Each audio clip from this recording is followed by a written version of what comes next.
What's up, guys? Welcome to the video. My channel name is College Football Frenzy, back with another video here today. And today I'm going to be breaking down my Big 12 conference team rankings.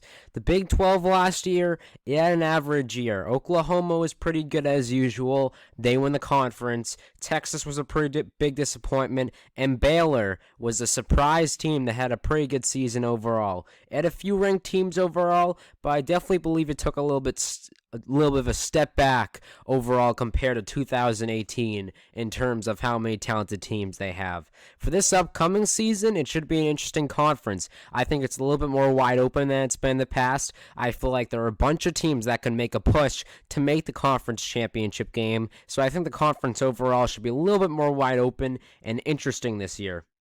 Without further ado, let's get into these conference rankings. Again, my criteria, a little bit has to do with obviously last year and how a team's program has fared the last few years. I'm always gonna take that into a credit. Also, the recruiting class, how good it is, how much returning talent is coming back. Is the coach a good coach? Is he reliable? Stuff like that I take into account when doing these rankings. But without further ado, let's get into it. Number 10. Who are you? I would be shocked if you weren't expecting Kansas to be 10 here. Of course, they're number 10. They have not been doing great lately. They've been producing very average seasons. Hey, they got a Big 12 win last year. That was great. But overall, they're not a very good football program. Les Miles is probably taking a little bit longer than people expected him to rebuild this program. I think people are expecting him to do it pretty quickly. That was not the case. It looks like it's going to take a long time.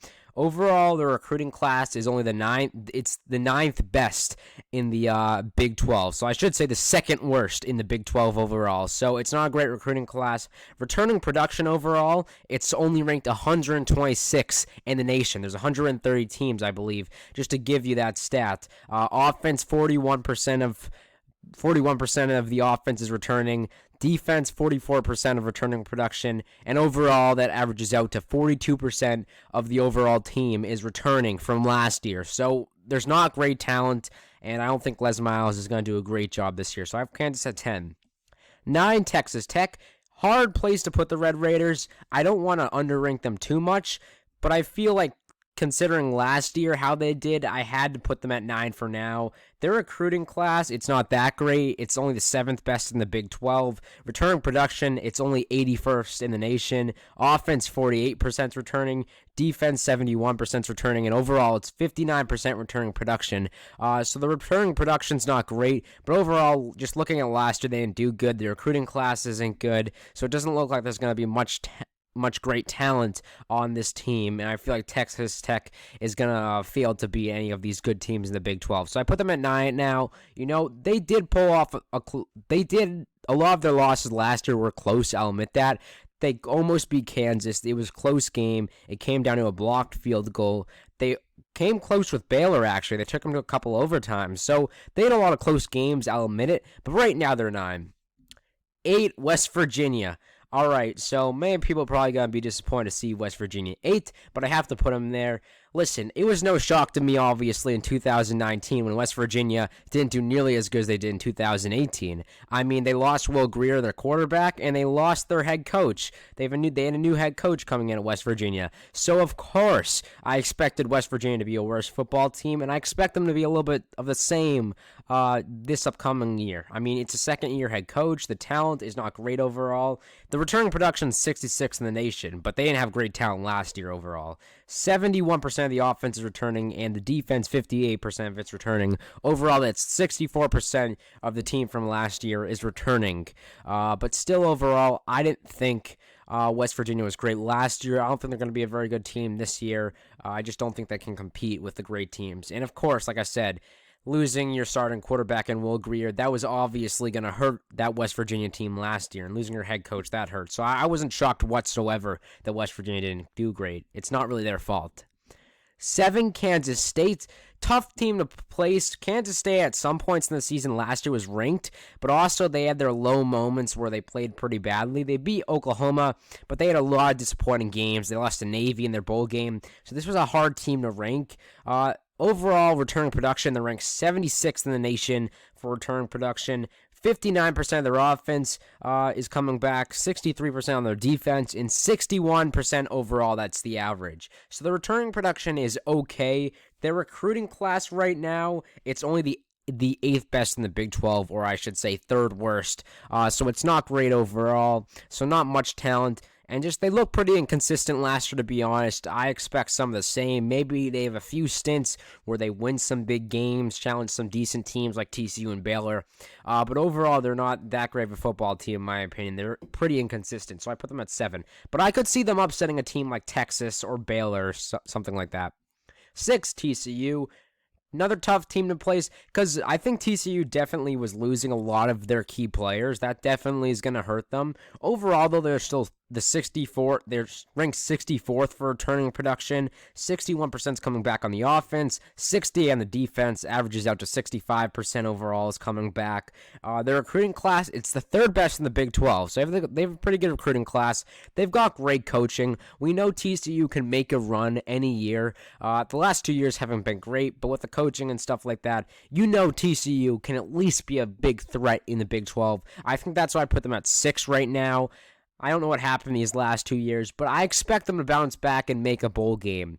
But, TCU is usually a team that is pretty good and that's challenged some of the greats. They've had undefeated seasons before, we know that, so I have them at 6. 5, I have the Baylor Bears. Not really a huge shock to me here or anything like that. For some people, it's probably going to be a little bit of a shock. People are probably going to be asking, why are they so low? Well, first off, they're losing head coach Matt Rule. He took this program from a 2-10 program to an 11-1 program in the regular season. That is pretty good.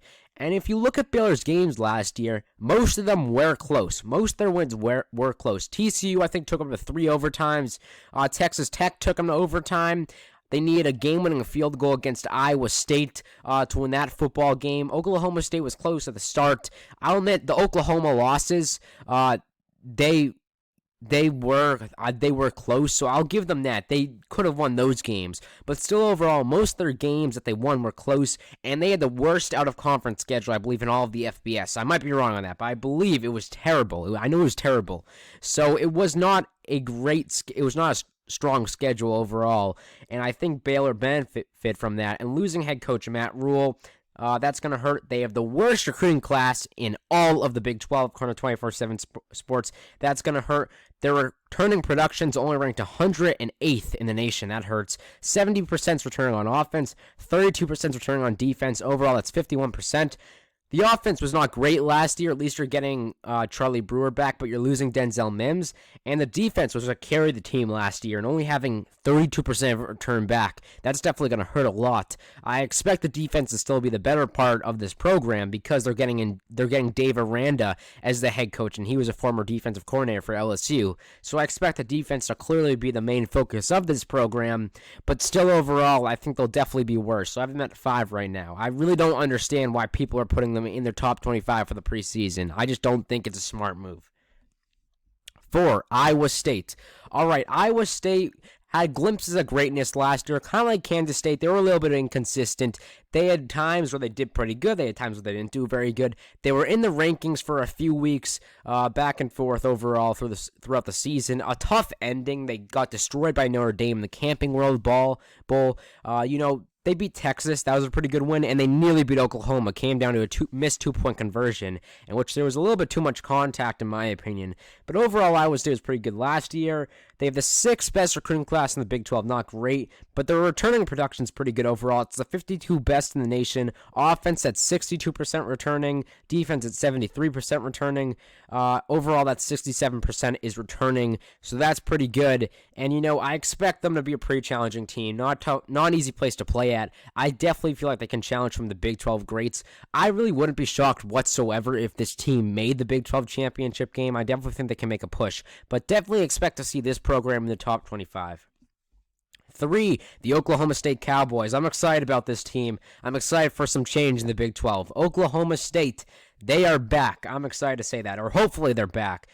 Mike Gundy is a pretty good head coach, and looking at their recruiting class and the returning production, it looks pretty good. Their recruiting class is the 5th best in the Big 12, but most importantly, they have the 9th best returning production in all of America. That's huge. Offense, 75% is returning, including running back Chuba Hubbard. Expect him to be a contender for the Doak Walker Award, maybe even a Heisman finalist. And then for defense, 86% is returning. That's great. You know, usually Oklahoma State's not known for their defense, but still, it'll probably improve. And overall, that's 80% returning production. So they look like they're going to be a very good football team next year, led by a pretty good head coach. I like where they're at right now. I would not be shocked if they made the Big 12 championship game whatsoever. I would not be shocked if they made the playoff, to be honest. Their schedule, it's manageable. If they can win one of those 2 regular season games against Oklahoma and Texas and win the Big 12 championship, you could very well expect to see them in the playoff. This is a top 15 program in my opinion. So right now, Oklahoma State is 3rd. 2, Texas. The gap between Oklahoma State and Texas wasn't great, but a few things with Texas. First off, they have the best recruiting class in all of the Big 12. It's the top 10 recruiting class in the nation. Returning production, it's 21st best in the nation. Offense, 66% of its returning. Defense, 82% of its returning. Overall, that's 74% of the team is returning. So that's pretty good overall. They're going to have a lot of great talent. I understand Tom Herman has not been a great head coach of the Longhorns so far, but you just look at their talent. Sam Ehlinger is going to be back. He's going to be an experienced quarterback. He should be better. The talent just is so good in my opinion. I don't understand how they could do any worse than 9-3 in my opinion. They have to do better than 9-3. So I expect this program to be very good. Again, not a shock if they make the Big 12 championship game. I actually expect them to make it. So expect good things from Texas for this upcoming season. Their talent is just very good. I'm not going to say Texas is back. I'm not going to jinx it, of course. But the talent, it's very, very, very good. I mean, very good. And, you know, just on top of that, there were a lot of injuries last season. I think if they didn't have those injuries, they could have been a 9-3 team. So expect Texas to be better than they were last year. And number 1, you can't even debate this. It's Oklahoma. Was it now 5 Big 12 titles in a row? I might be wrong. They've won a whole lot of Big 12 titles lately. It would be blasphemy to say they're not the best team in the Big 12. Obviously, they have the 2nd best recruiting class in all of the Big 12, just behind Texas. Returning production, it's not great. It's only 82.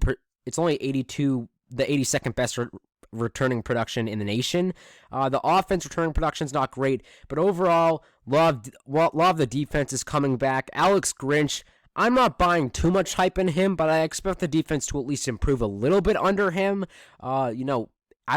I don't expect it to be an incredible defense. I don't think it's going to be as great as Baylor's was last year, but still overall should be somewhat better than Oklahoma's was last year. So I expect a little bit better of a defense. The offense, of course, you're losing your 2 best players in the offense, Jalen Hurts and CeeDee Lamb, but Spencer Rattler, he should be good. I will say he's a little bit inexperienced.